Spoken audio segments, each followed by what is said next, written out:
Less than an hour. That's all it took for every available size of a Nike shirt carrying Eala's name to disappear from the online store. And what made the moment even more surprising was what shoppers could still see sitting right beside it. Jannik Sinner's merchandise was still available. Carlos Alcaraz's shirt was still there. Aryna Sabalenka's gear hadn't vanished either. Yet Eala's 42 shirt was suddenly gone. Now, that doesn't automatically mean she sold more total units than those superstar names, because limited capsule drops can have very different inventory levels. But it does mean one thing Nike couldn't ignore: whatever quantity they prepared for Eala wasn't nearly enough for the demand that showed up. And that matters because this wasn't just another local release designed specifically for Filipino fans. According to the story surrounding the drop, this was the first time Nike had placed an Eala-branded product directly on its main US online store.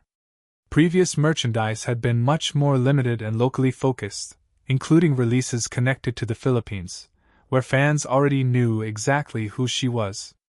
This time, the shirt landed on Nike's American storefront alongside merchandise tied to some of the biggest names in tennis.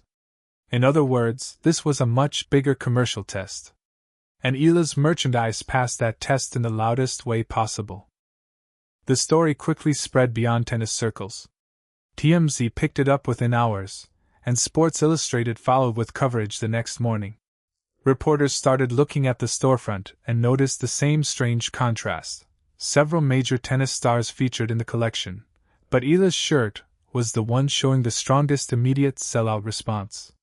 That contrast is exactly why this became more than a basic merchandise story. Nike doesn't randomly decide which athletes receive dedicated apparel.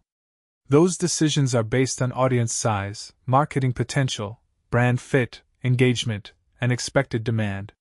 Sinner is one of the biggest names in men's tennis. Alcaraz is already one of the sport's most recognizable young superstars and a massive commercial attraction. On paper, those are the players you would expect to dominate a tennis merchandise release. But Eala's shirt disappeared first. The release itself wasn't flashy. Alex posted a photo wearing a black Nike shirt featuring a floral design across the front and her name on the back. She tagged Nike, wrote a short caption, and moved on. There wasn't some massive 7-day countdown. No giant commercial campaign suddenly flooded social media. No dramatic launch event. It looked like a normal athlete merchandise post. But the design carried meaning. The floral artwork was inspired by the sampaguita, the national flower of the Philippines. The flower represents ideas such as purity, humility, and quiet strength, themes that fit naturally with the identity Nike has been building around Eala. The campaign messaging has centered on growth, resilience, and the idea that once momentum begins, it becomes difficult to stop. Visually, though, the shirt was surprisingly understated. Much of the black floral artwork blended into the black fabric. This wasn't some neon design screaming for attention from across the room. And that may actually be the most revealing part. People weren't necessarily buying the shirt because the artwork was revolutionary. They were buying Eala. Once the post went live, fans moved quickly. Smaller sizes reportedly disappeared first, then medium sizes, and eventually the available inventory was wiped out. By the time casual followers discovered the release, there was little or nothing left to buy. For anyone who hasn't followed Eala's rise closely, she represents something much bigger than a normal ranking story for Filipino tennis fans. Her climb has pushed Filipino tennis into conversations it rarely occupied on the global stage before. Every major result has brought another surge of attention, and those surges haven't always behaved like the normal gradual growth you see around an emerging player. That brings us to an important detail about the Nike release. This wasn't being treated like a massive signature product launch with endless inventory. It was closer to what brands call a capsule drop, a smaller, limited release used to measure interest before committing to larger production. Companies do this all the time. Instead of manufacturing huge quantities and hoping demand appears, they start conservatively and watch how customers respond. That makes the sellout both easier to explain and more important. Yes, the limited inventory probably helped it sell out quickly. But that is exactly what makes capsule releases useful to brands. They reveal whether the audience Nike estimated is smaller or larger than the audience that actually shows up. And in this case, the response appears to have exceeded expectations. Not everyone even loved the shirt. Some social media users complained that the design looked too simple. Others questioned whether a basic floral graphic and an athlete's name justified the $42 price tag. Normally, criticism like that can slow down an apparel release. Apparently, it didn't. The merchandise disappeared anyway.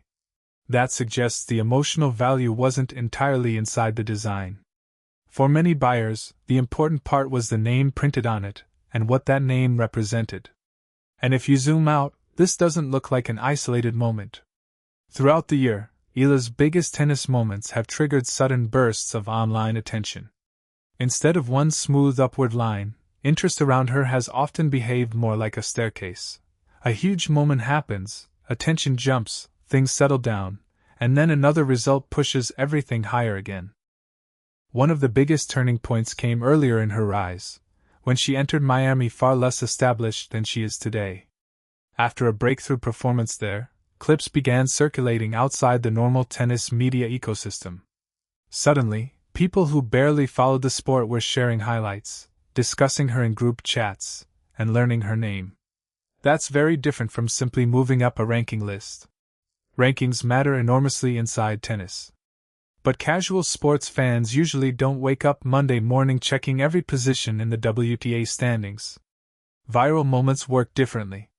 They reach people who were never looking for tennis content in the first place. And that distinction may explain why traditional commercial projections struggle to measure Eala's audience. Another major surge came when she captured a significant WTA title and defeated Jessica Pegula, who was among the world's elite players at the time. Afterward, Eala spoke about the overwhelming reaction from Filipino supporters around the world. Messages arrived rapidly from different countries, almost as if the entire fan community had reacted at once. That reaction is important because it explains how a limited merchandise drop can vanish so quickly. You don't need millions of people casually browsing over several days. You need a smaller but intensely engaged community that sees the post at roughly the same time and immediately acts. And Filipino fans have repeatedly shown that kind of coordination around Eala. Sports Illustrated's coverage effectively highlighted that broader phenomenon. Nike may not have misunderstood whether Eala was popular. It may simply have underestimated how concentrated and immediate the response from her supporters could become. But here's where the story gets even more interesting. The attention doesn't disappear when she loses. At Wimbledon, Eala faced defending champion Barbara Krejcikova in a major spotlight match. Eala ultimately lost in 3 competitive sets, but online conversation surrounding her remained enormous. Her name generated attention that went far beyond what you would normally expect from a player exiting the tournament. That's important because athletes whose popularity depends entirely on winning usually experience the opposite effect. Win, and engagement explodes. Lose, and attention cools down. Eala increasingly appears capable of generating conversation regardless of the scoreboard. The same pattern showed up around tournament crowds. Fans have turned up heavily for her matches in North America, including major support during stops such as Toronto. These aren't home events in Manila. They're tournaments thousands of miles away, yet Filipino communities keep showing up.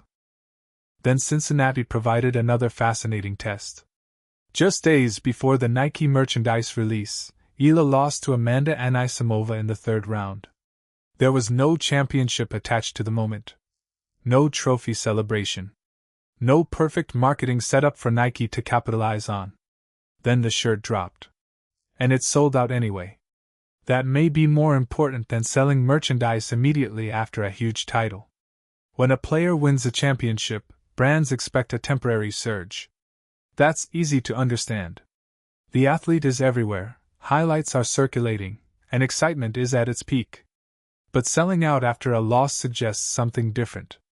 It suggests the demand may no longer be tied completely to results. The fan base is beginning to support the person, the identity, and the story, not simply the latest score. For Nike, that creates both an opportunity and a challenge. Demand connected to winning is relatively predictable. Brands know when major tournaments happen. They understand when championship merchandise might move. Identity-driven demand is harder. It can explode on a random Tuesday. And that brings us to what happens next. The US Open is approaching, and Nike's online listing reportedly showed signs that a restock could be coming, including a temporary, coming soon, status after the initial sellout. If that happens, the second release could tell us far more than the first. A limited first batch disappearing quickly can always be blamed on conservative inventory. Maybe Nike simply printed too few shirts. Fair enough. But if Nike restocks with greater awareness of the demand and the product disappears rapidly again, the conversation changes. Once can be an inventory mistake. Twice starts looking like a pattern. And then Nike has another decision to make. Does it simply restock the exact same product? Or does the company begin planning larger Eala releases from the start? Does this eventually turn into a broader collection? More designs? Larger US distribution? Bigger campaigns? Nobody outside Nike knows those answers yet. But the timing couldn't be more interesting. The US Open is tennis's biggest annual stage in the United States. Casual fans who don't normally follow every WTA tournament suddenly pay attention. Television coverage increases. Social media exposure explodes. New York becomes the center of the tennis world. If Alex Eala's supporters could overwhelm a small August capsule drop before that spotlight reached full strength, imagine what happens if she creates another major moment in New York. And this is where the story becomes larger than one athlete. For years, the biggest global sports brands have focused heavily on established American and European tennis markets. But Eala's rise is providing another reminder that Southeast Asia, and the enormous Filipino community around the world, can represent a powerful sports audience when given someone they deeply identify with. That doesn't mean every Eala product will automatically sell out forever. Sports popularity changes, inventory changes, performances change, and one limited drop should never be treated as proof of unlimited demand. But it is a signal. And signals are exactly what brands watch. A year earlier, plenty of casual sports fans outside tennis had barely heard Alex Eala's name. Now her merchandise can disappear from Nike's US store, crowds are following her across North American tournaments, and every major appearance seems capable of producing another wave of attention. So the next restock matters. Does the shirt disappear again in under an hour? Does Nike increase inventory enough to finally meet demand? Or does the excitement cool once the surprise factor is gone? Drop your prediction in the comments, because that answer may tell us more about the so-called Eala Effect than another rankings update ever could. One sellout created a headline. A second could prove Nike isn't dealing with a random merchandise rush at all. It could be looking at the early stages of a fan-driven market that's becoming impossible for tennis, and the brands surrounding it, to ignore.